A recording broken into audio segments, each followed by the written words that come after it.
everyone, I am Manisha Joshi, and I am here with Earl Kelly of EK3 Technologies here in the beautiful neighborhood of San Marco.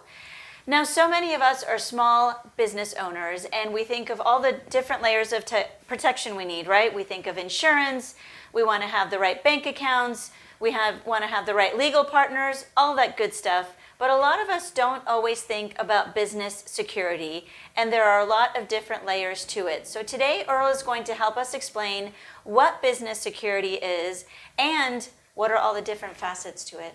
Earl, thank you so much for having your time today. Absolutely. So tell us what you had explained earlier to me about business security and kind of blew me away. Business security comes in different levels. And as business owners, as IT people, we only think of one level. Okay. So here at EK3, we actually can offer you 3 different levels of security for your business. Okay. So obviously, as a managed service provider, we bring home ransomware and network security. Every day, we're hammering that, we're hitting it, we're saying, we need to make sure that you're protected. Okay. And that is true. That has not changed. That will never change. Right. As a matter of fact, today our mantra is not that we're going to protect you from ransomware. We're not going to protect you. We're going to try to protect you from ransomware. We're going to try to protect you from malware on your computer. But it's going to be, at some point, you're probably going to get it. And 43% of all ransomware attacks happen to small business. Wow. So you need to be cognizant. We need to have backup plans in place and make sure that happens. And again, we have whole episodes on what we need to do for that, and that's super important. But there's 2 other things when you talk about security that we can provide. Okay. So here at EK3 Technologies, through our partners, we offer physical security. Okay. So we can offer security alarm systems. We can offer badge access, physical access. Okay. So making sure that if you don't want people in that particular door or whatever, we can help with that as well. And then we can offer video security. So again, through our partners, we have video systems that can actually facilitate with physical security systems, so that anytime someone's at the door, you're seeing a picture of it and things of that nature. And those are things that people don't actually think about when they think about security. And so we like to think of security as a whole. And you bring up a really good point, because what happened with 2020 and just everybody working from home, yes, we shifted our office to our home, but we didn't think about these layers of security, right? If the UPS guy is at the door, rings the doorbell, we open it. If you're at an office, you've got the receptionist, you've sort of got this barrier between you and the outside world, but when work shifted home, I don't think a lot of people thought about these layers of security. Correct. And how to protect themselves when packages are being delivered or an employee stops by or whatever it could be. Because with that, people don't want to share where they live, but if they needed, things delivered, people met. There's that missing barrier right there. Agreed. And working from home brought a whole different layer of problems, right? You've now taken your network security and you moved it from inside your comfortable network at the office into the open internet and the free world, if you will.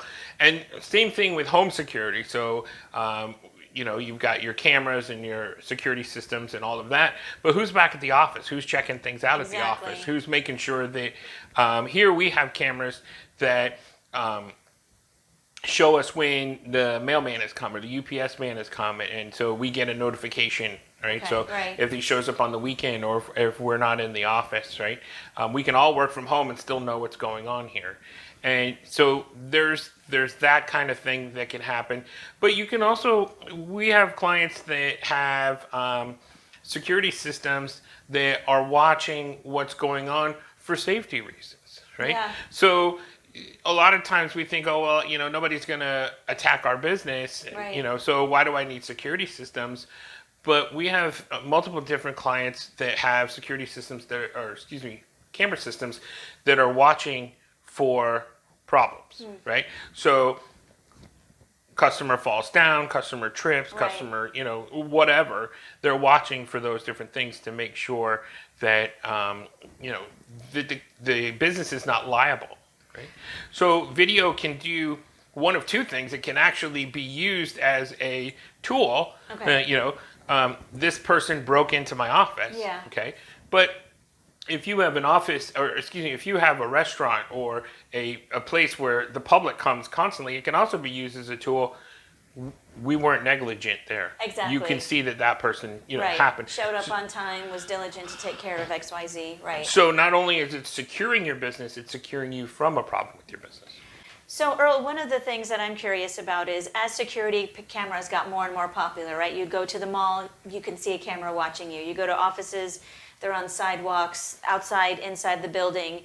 And with you partnering with other companies to install these security cameras, are there companies that have to inform their employees? There's a camera in the copy room, there's a camera on the sidewalk.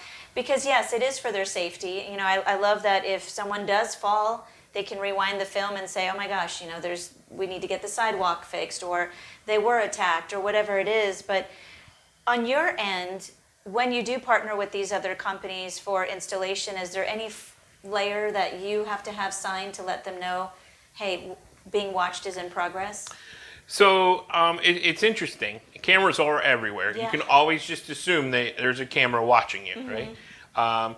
But there are times when you cannot have a camera watching you. Okay. And again, now laws are going to vary based on states. Okay. But yeah, we're based in Florida, and here in Florida, I cannot have a camera that is focused on you in your workspace. Okay. Right? So if I wanted to focus a camera on Manisha and say, what is Manisha doing every 5 minutes, I could not do that. Okay. There is an exception. If you're working with money, I can have a camera like on banks. you. Okay. Right. If you're a bank or a teller, not a teller, like a cashier. Okay. Right. Yeah.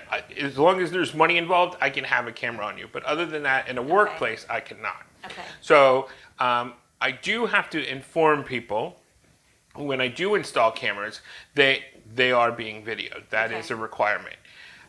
In order to do that, there's signs. You see them everywhere. You may be videotaped. Yes, right? yes. But that's literally the extent of it. And if you didn't see the sign, that's not really up to me that you've been videotaped. Yeah, a lot of times it'll be to prevent shoplifting or to prevent harassment. I mean, you see, like we were talking in another episode about, elders being scammed on the phone.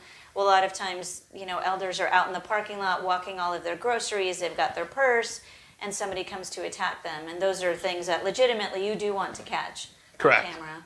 And we have attorneys here in town, and all over the state. Usually they have two names, and they're but they will actually hammer you for not securing and having security for your customers. Wow. Because if you have a parking lot in 2021, I'm going to assume that somewhere there's going to be video of what's going on in that parking lot. Right. And so if something happens to me, I'm going to want to go back to the parking lot owner and say, okay, what did you do to protect the people that are coming in there? So, that's more for landlords, but I think that's really important in what you said, especially about people who maybe you were attacked, right? So you want to be able to say, okay, I have a video of this and I can help you to find your attacker. Right. But that's not really why we have video. Most of the time you have video because you want to make sure something's not occurring. And so that brings me back to the big shift to working from home. You must have seen a significant change in your business model from, helping all of these folks work at the office to now shifting all the technology at home. What were practices that you put in place with your business partners to make sure that people could work safely at home? So we had to change from the network security side. We had to change from a fence mentality. So you can kind of think about network security as a giant fence around cattle, right? Which is, it's not really a good analogy, but it is, right? So you have all these people and they're working in this company and we have a giant fence up around them and we have a gate and we're letting people in and out of the gate. Okay. only people that can get in are getting in the gate, and people that can get out are getting out of the gate. Okay. So now what you have is you have the same fence, okay? Okay. But now all of the cattle are on the outside of the fence, but they have to be able to eat inside the fence, okay? Right. And so how do you allow just certain cows to come in and take care of that? And so yes, we saw a huge change, and one of the ways that we changed that was we've now identified each different person that would come into the network. Okay. And we're protecting each different person.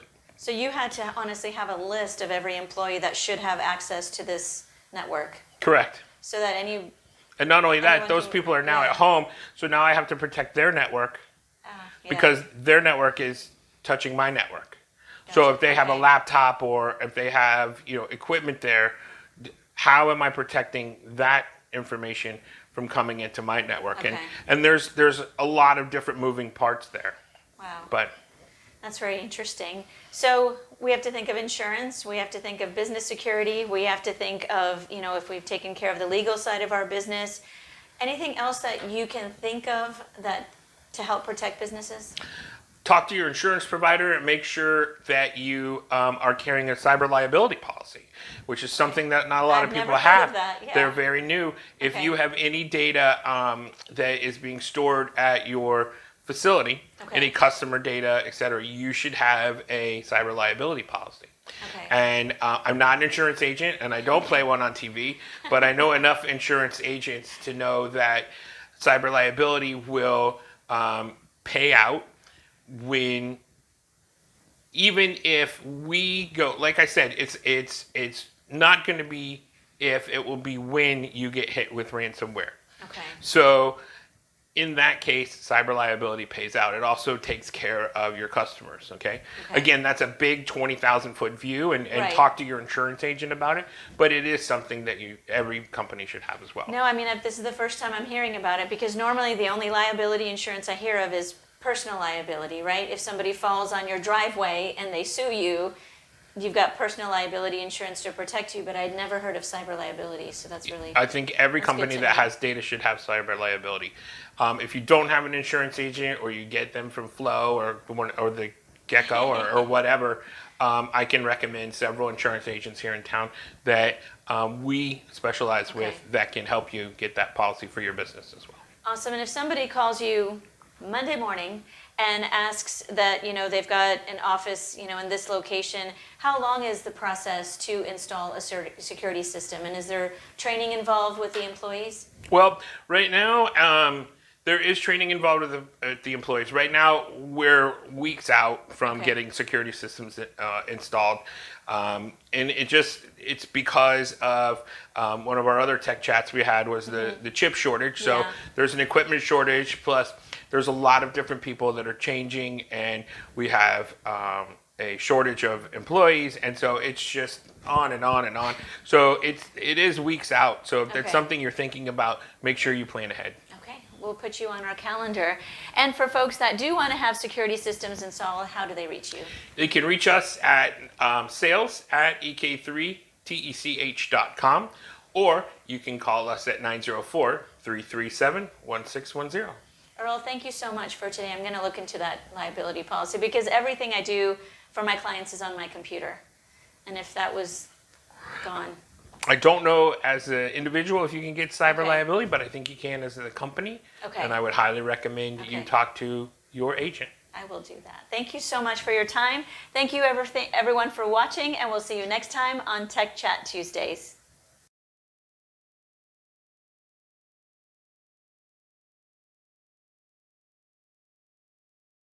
We hammer that home on a daily, right? So I think we've kind of sorry. Damn pita chips. Okay, let's try that again. Let's start over. So, network security. I don't know. That was a very big intro. I'll do. No. Sure? I'm good. Yeah. Okay. All right. See, now you're laughing. Okay. I was good. Okay. All right. Now I'm laughing. Stop. Sorry. All right. Business security comes. It's a given. Okay. All right. Pita chips. Pita chips. Pita chips. Okay. Hummus. Okay. 1, 2, and I had ended it with Earl. Okay, so So I'm just going to go into it. yes. Okay. So business security comes in different. Just stop. I'm so sorry. I know. I don't want to take 2 minutes. Okay. Okay. I will think of something gross. Yes. Okay. Goose braba. What's that? It's a word. It calms you down. Goose raba. It's an Eskimo derivation. I didn't know that. Yes. It was in a movie, Anger Management. I love that movie. It was in that movie. Oh, okay. All right. It's working. Okay, Okay, good. so business security.